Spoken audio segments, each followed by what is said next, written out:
Good morning, YouTube. Let's make some Brussels sprouts, but let's make it so that even folks that think they hate Brussels sprouts are gonna love Brussels sprouts, because we're gonna roast this high and hot, get it nice and crispy on the outside, and oh yeah, let's use bacon. Let's cook, y'all. We got a family to feed.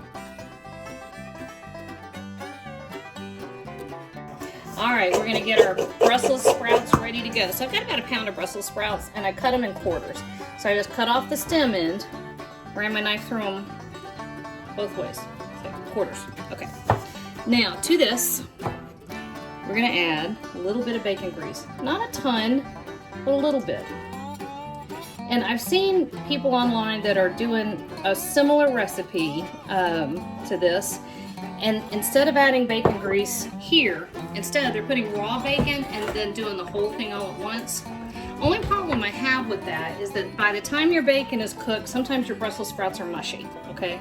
So 2 teaspoons of kosher salt. So I would rather just cook the bacon. 4 pieces of bacon, by the way, crumbled up. I would rather cook the bacon by itself. Take the grease, put a little bit of the grease in here.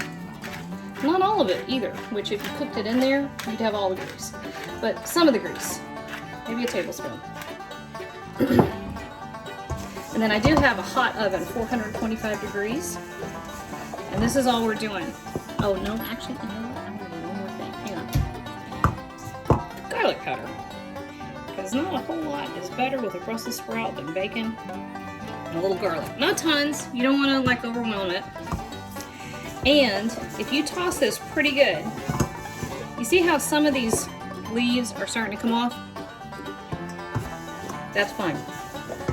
Get them all in there because those separate leaves get crispy. It's like a potato chip. They're so good.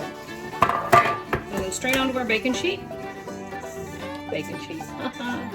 I'm sorry. I should be shot for that. Alright. We're going to spread them all out. And this is going to go into a 425 degree oven for about 15 minutes. Then we're going to stir it and give it another 5 minutes. Okay? Okay. Meet you back here when that happens. Had the first 15 minutes. I gave it a stir. Gave it another 5 minutes. That is exactly what we're looking for, y'all. So now, time for the bacon. And this is the bacon that we crisped. Actually, no, that's a big fat lie. All right, Boone and Bladen ate all the bacon. Okay, so not only did Boone and Bladen eat all the bacon, I had some extra crisped up in the fridge for something else, and I pulled that out and got it ready, and they ate that too. So this is like the 3rd batch of bacon, and can't trust my kids. Okay, back in the oven. 5 more minutes.